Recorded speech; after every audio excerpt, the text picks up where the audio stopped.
So the moon is also at a 90-degree angle. That's why you see only half of it. Yes. Wow. And then the 금음달, the waning crescent moon. The moon gradually wanes, becoming barely visible crescent. Okay. And is Yes. 초승달, 반달? Like 반달 we usually say, right? So Is that- 반달 refers to 상현달 and 하현달. Ah, okay. Half moon, right? Yes, the first quarter and the last quarter moon. And also 보름달, there is this word called 만월.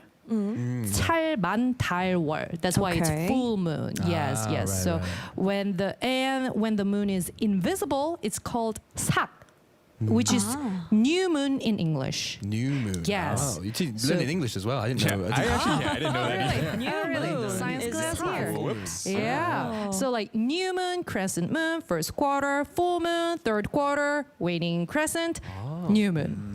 Oh, very Like that. interesting. Yeah. Learning about the different shapes of the moons we see on the yeah. sky. That's right. Now I'm going to look at the moon every night and just see which one it is. Yes, Yeah, yes. yeah. Well, actually, there are more stages, but to be short, I brought them. Yeah, take it easy. Alex. Take it easy. Yeah, we're gonna All do right, this. all right. Just the most Okay. common ones. All right. Then, shall we wrap up things Let's. with the words for today that we learned?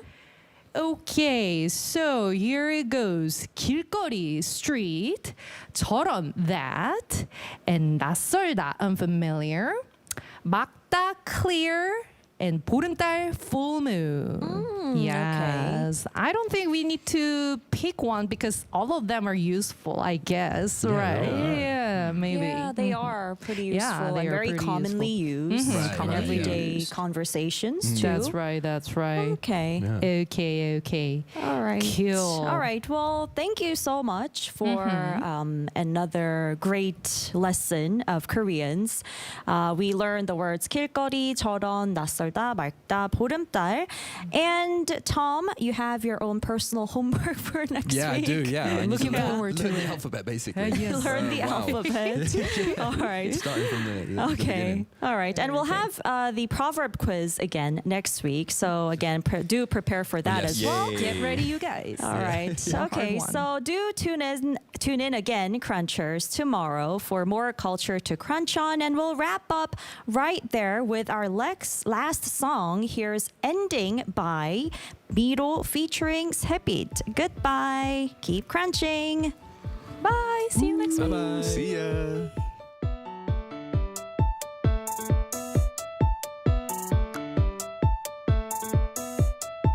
하루가 지나가면 어차피 모두 씻겨 내려가는 걸 또 하루가 지나가면 내일은 어떤 일에 치여 잠들까 한숨 섞인 생각들도 어차피 꼬일 대로 꼬여버린 삶이지만 이런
All the meals here serve as a foundation of its practices.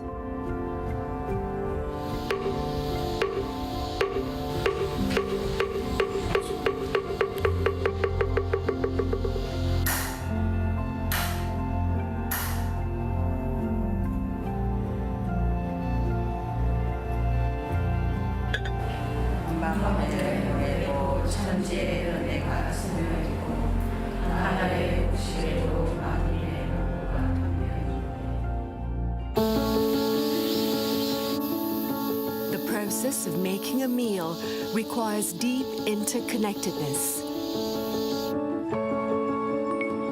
And being thankful for the effort is the first step forward. Tastes rendered by time, scented by nature, temple food is made with the wisdom of its practitioners, and it's a peaceful meal to fill your heart. Gratitude is the core of the practice. The refrain from the 5 pungent ingredients supports mental clarity and mindfulness.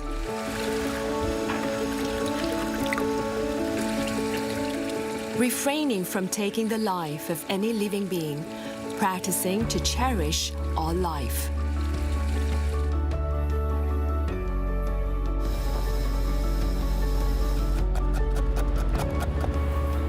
Satisfying your hunger and emptying your mind. Food can nourish the body and cultivate awareness. Keeping gratitude and relationships in mind, finding peace within yourself.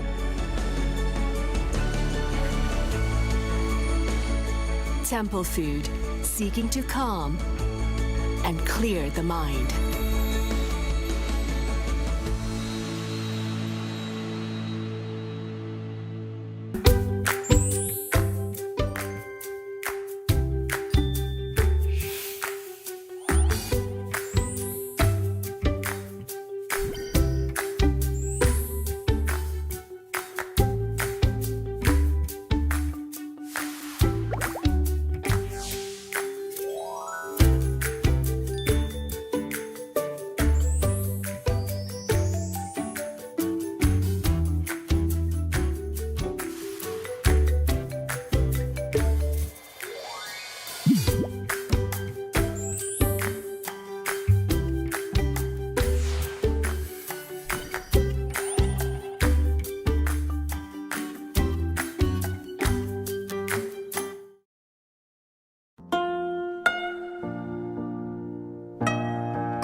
President Lee Jae-myung held a summit with his Egyptian counterpart in Cairo and addressed regional peace and economic ties. He also delivered a speech at Cairo University and unveiled South Korea's initiative to expand its ties across the Middle East. As tensions between Beijing and Tokyo continue to escalate, the cultural ministers' meeting that was originally scheduled to take place this month between South Korea, China, and Japan has now been postponed. After 17 hours of firefighting, the forest fire in Injae-gun County, Gangwon-do Province has finally been extinguished. Around 30 helicopters were deployed this morning after the fire broke out in the region on Thursday evening. Hello and thanks for joining us on Arirang News. We begin today with President Lee Jae-myung's trip to Egypt. He sat down for talks with his Egyptian counterpart and agreed to cooperate on regional peace and economic ties. Our top office correspondent Yoon Jung-min is traveling with the president and files this report from Cairo. The Korea-Egypt summit began with an official welcome by Egyptian President Abdel Fattah el-Sisi for visiting President Lee Jae-myung at the presidential palace in Cairo. During the nearly 2-hour-long talks on Thursday, the two leaders addressed regional peace.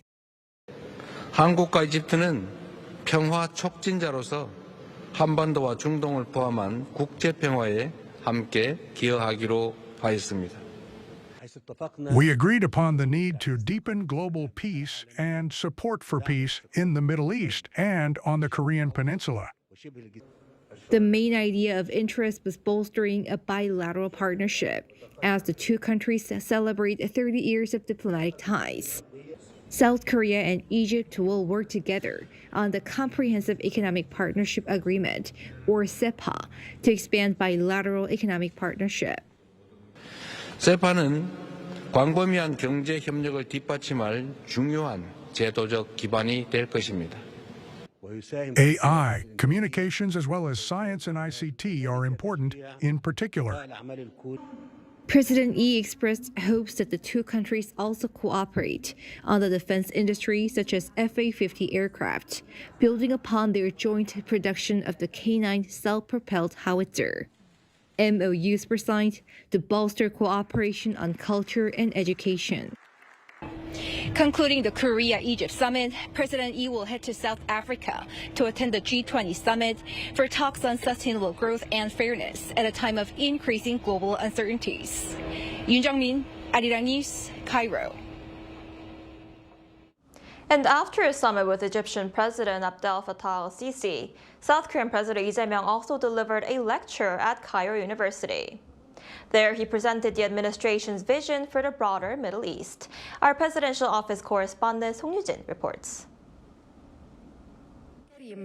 Peace, prosperity, and culture.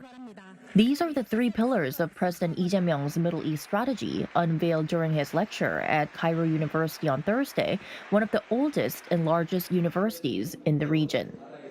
샤인 이니셔티브를 제안드리고자 합니다. S는 스테빌리티, 안정을, H는 하모니, 조화를, I는 이노베이션, 혁신을, N은 네트워크를, E는 에듀케이션, 교육을 뜻합니다. For stability and harmony, Lee announced that South Korea will contribute $10 million to the Egyptian Red Crescent Society to support humanitarian efforts in Gaza. He praised Egypt's leadership in mediating the Israel-Hamas ceasefire and said South Korea will join President Abdel Fattah el-Sisi's Gaza reconstruction plan. Moving to innovation, Lee promised tailored cooperation designed to support the economic development of each Middle Eastern partner. 에너지, 건설 분야 협력을 공고히 하는 한편 인공지능, 수소 등 미래 혁신 분야로 협력의 지평을 확대하겠다는 약속을 드립니다. He says it's now South Korea's turn to give back, highlighting how the country's rapid development was made possible by economic ties with the Middle East, including oil, natural gas, and large-scale construction partnerships. For network and education, the president emphasized the power of people-to-people exchange. 사람과 사람이 자주 만나는 것만큼 서로의 문화를 함께 배우며 성장하는 일만큼 양국의 우호 관계를 단단하게 만들 동력은 없습니다. For this, Yi vowed to expand university exchange programs, increase scholarships and training opportunities, and create more pathways for Middle Eastern students to study in Korea. He also pledged to broaden cultural cooperation across food, fashion, beauty, and history to deepen mutual understanding. President Yi concluded his nearly 20-minute speech by calling on the young audience to play a leading role in making the Shine Initiative truly shine in real life. 송유진, Arirang News. And while in Cairo, President Lee Jae-myung also met with members of the Korean community in Egypt on Thursday.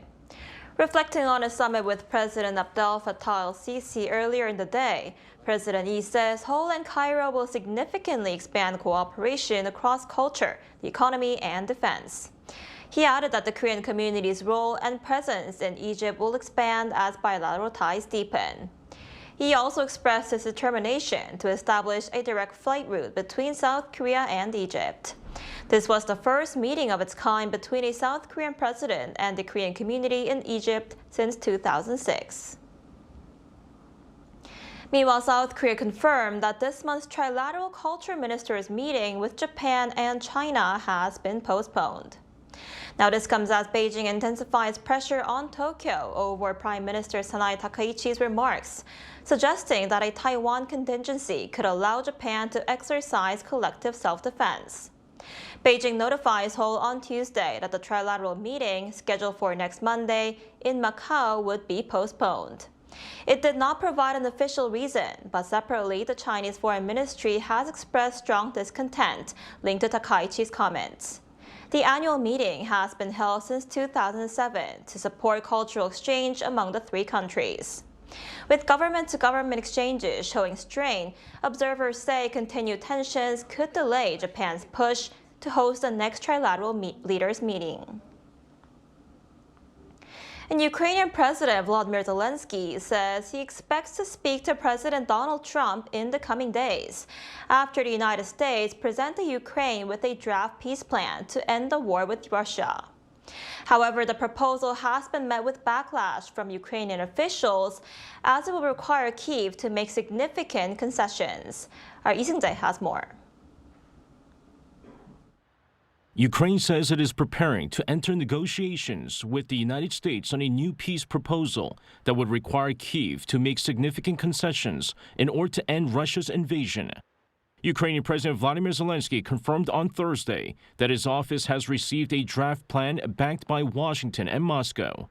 He added that he expects to speak directly with U.S. President Donald Trump in the coming days about what he called existing diplomatic opportunities and the core points needed for a durable peace. In a statement, Zelenskyy's office also said both sides have agreed to study and refine the plan so that it can lead to what they described as a worthy end to the war. The cautious tone marks a shift from earlier reactions within Ukraine's government, where several officials strongly criticized the proposal.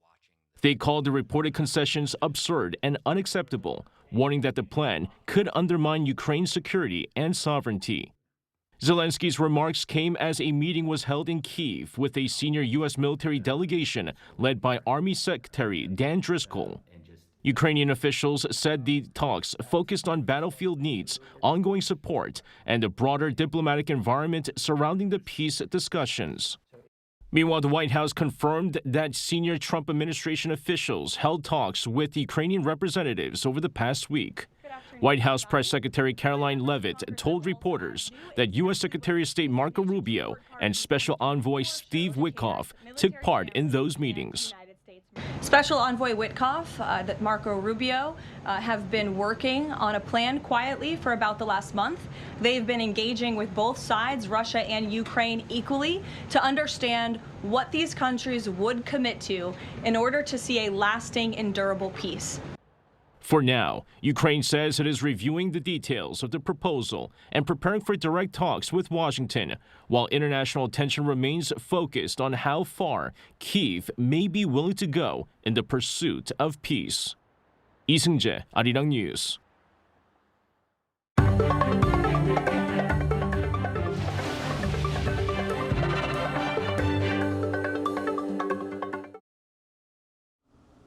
With the dry season coming back and with winds picking up, authorities are now on high alert for wildfires. Overnight, a battle between the authorities and a forest fire in Gangwon-do province continued, with the authorities saying the main fire was put out this morning. Our Kim Do-yeon has latest. Authorities have worked through the night to contain the wildfire that erupted near a military unit in Incheon County, Gangwon-do province at around 5:20 p.m. on Thursday. By 11 a.m. Friday, it had been completely extinguished. The Korea Forest Service stated that ground operations faced significant difficulties overnight. The fire, which reportedly started in a container used as a temporary shelter before spreading to the adjacent mountain, moved into rugged terrain where access is difficult. While no casualties have been reported and the resident of the container was out at the time, 12 residents from 8 nearby households were evacuated to local senior centers as a precaution. This blaze marks the first time a level 1 wildfire response has been issued this autumn season. Updated assessments estimate the fire has affected an area of approximately 34.5 hectares, roughly the size of 40 soccer fields. The total fire line spans 3.7 kilometers. By sunrise, full-scale operations resumed, having been scaled back overnight. 29 helicopters were deployed to the scene. Although heavy fog initially hampered visibility, wind conditions remained favorable with a weak northeasterly breeze, and authorities were optimistic about extinguishing the main fire by the morning. The danger, however, is not isolated to Inje. Wildfire risks are escalating across the country due to prolonged dry weather. Just on Thursday, at least 6 wildfires were reported across Gangwon-do, Gyeonggi-do, and Chungcheongnam-do provinces. Dry weather advisories have been in effect for nearly a week on the East Coast, with gusts of around 20 meters per second forecast for the mountainous regions. These are the same regions that faced the massive wildfire earlier this year centered around Andong.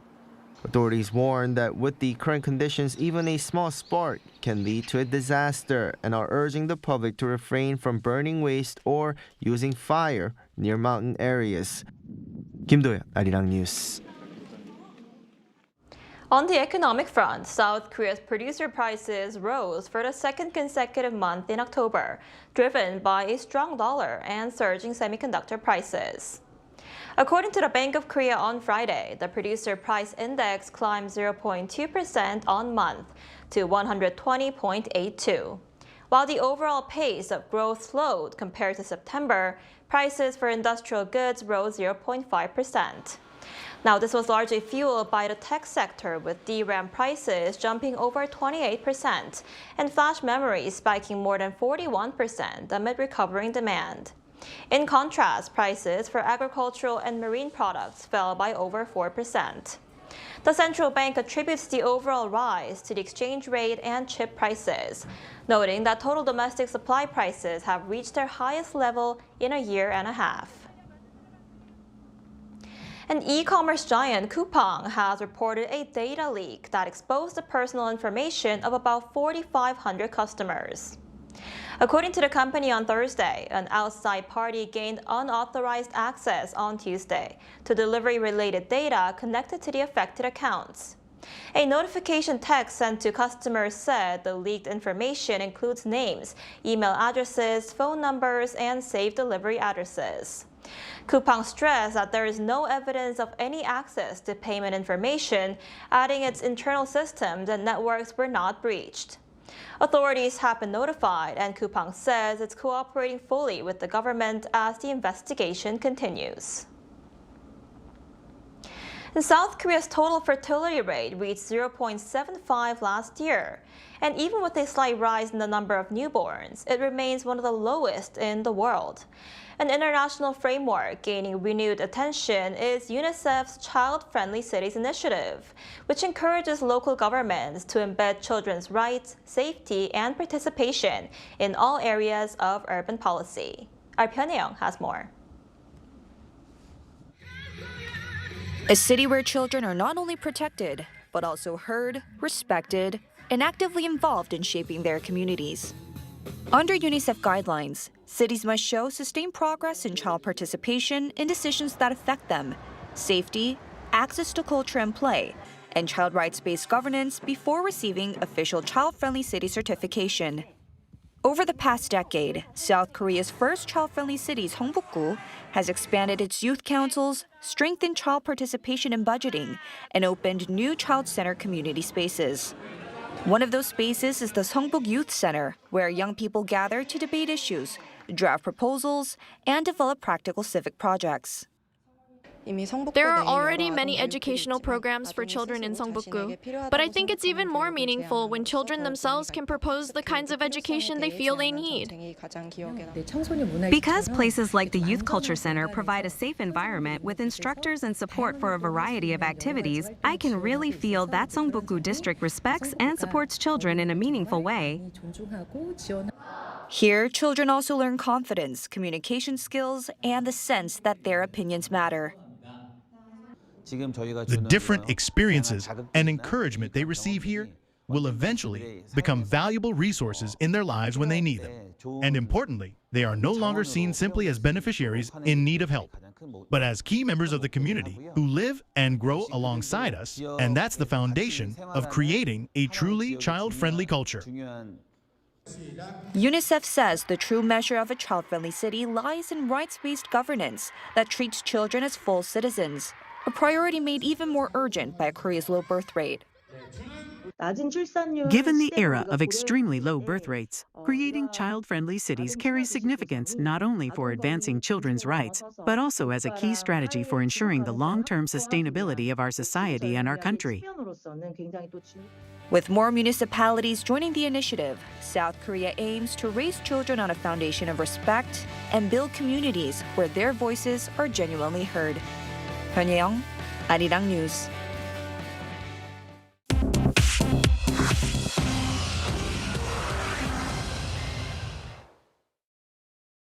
This is The World Now, bringing you everything you need to know from around the globe. In the United States, the White House has firmly rejected claims from South Africa that Washington was reversing its boycott of the upcoming G20 summit in Johannesburg. White House Press Secretary Caroline Leavitt said Thursday that the South African President Cyril Ramaphosa was, quote, running his mouth, insisting the U.S. position had not changed. Washington says it will not participate in any G20 talks and is only sending a U.S. Embassy representative to attend the formal handover ceremony as the United States takes over the rotating presidency for next year's summit. Ramaphosa said South Africa will still push ahead with issuing a joint G20 declaration despite U.S. pressure not to adopt one. He said the summit is moving forward and that South Africa will not be bullied with other leaders supporting his agenda. The leaders of China, Russia, and Argentina will not attend, but are sending delegations. In the United States on Wednesday, the Trump administration launched one of its most aggressive immigration operations yet. Over 250 arrests were made in the city of Charlotte, North Carolina. The Department of Homeland Security says those detained include gang members and people convicted of crimes ranging from assault on law enforcement to theft. Local officials have condemned the operation, alleging racial profiling, and have warned residents of aggressive federal tactics. Department of Homeland Security has not said how long the raids will continue, while similar crackdowns in cities like Chicago are ongoing. In Brazil on Thursday, a fire abruptly halted the COP30 climate conference in Belém, forcing a full evacuation of the summit's restricted blue zone. Officials say the blaze was contained within 6 minutes, but 13 people were treated for smoke inhalation. The cause of the fire remains under investigation, though authorities are looking at a possible generator failure or short circuit. Negotiations were entering their final hours to reach an agreement on the next steps to address climate change. According to the BBC, the fire likely delayed the closing of that deal. In France on Thursday, the Grevin Museum in Paris unveiled a new Princess Diana wax figure, dressed in her iconic 1994 revenge dress, nearly 3 decades after her fatal crash in the city. Museum officials say the life-size figure was commissioned after a visit to London's Madame Tussauds, and the unveiling coincides with the 30th anniversary of Diana's landmark BBC Panorama interview. The tribute draws on Paris's long-standing public connection to the late Princess of Wales. 주지현, Arirang News.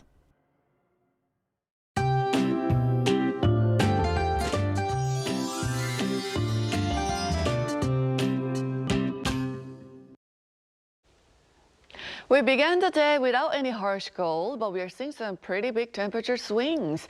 Places like Chuncheon dipped below freezing earlier before jumping nearly 15 degrees Celsius later on, so it's a real roller coaster today. And along the East Coast, the air is still very dry, and we'll see strong winds of around 15 to 20 meters per second. And with winds like that, even a tiny spark can spread quickly, so please keep an eye on anything that could start a fire. This afternoon could be a couple of degrees lower than yesterday. Seoul gets up to 12 degrees Celsius. Daegu, Gwangju will make it to 13 degrees under mostly to partly sunny skies. The air quality will be good nationwide all day today. Thankfully, the weather will be perfect for enjoying the late autumn this weekend, so the major expressways will be highly congested again. Meanwhile, rain will move into western regions on Monday, followed by a sharp drop in temperatures on Tuesday.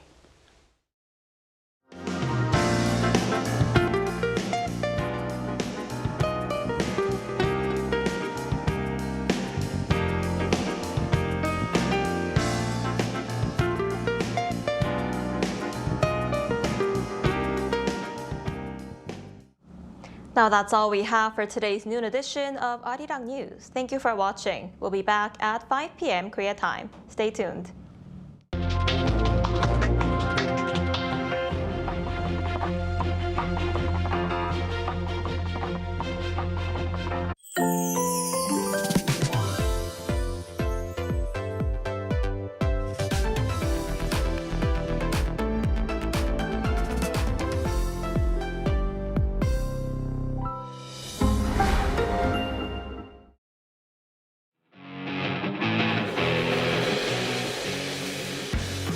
There is no greater blessing than to have good health as you grow old. Even though my mom is over 70, she is peppy and full of energy. One day, our family started practicing Taekwondo, and it turned out to be a special blessing for us. Taekwondo family, return to happiness. 옛날에는 택시부터 시작해가지고 버스, 덤프트럭, 낮과 밤이 없이 몸이 부서지도록 일을 했죠. 그러다 보니까 몸이 많이 망가졌어요. 허리 협착증도 생겼고 무릎도 아프고. 이제는 내 삶이 다 됐는갑다 생각을 하고 사는 것도 싫고 완전 좌절을 했죠. 지팡이를 짚고 다니실 만큼 근력이 약해지셔가지고 너무 힘들었는데 우연찮게 실버 태권도라는 거를 알게 되셨어요. 다리도 안 올라갔거든요, 솔직히. 근데 64세부터 태권도를 해서 7년째 하고 있습니다. 인상도 너무 밝아지셨고 빨리 가고 싶다고 하시고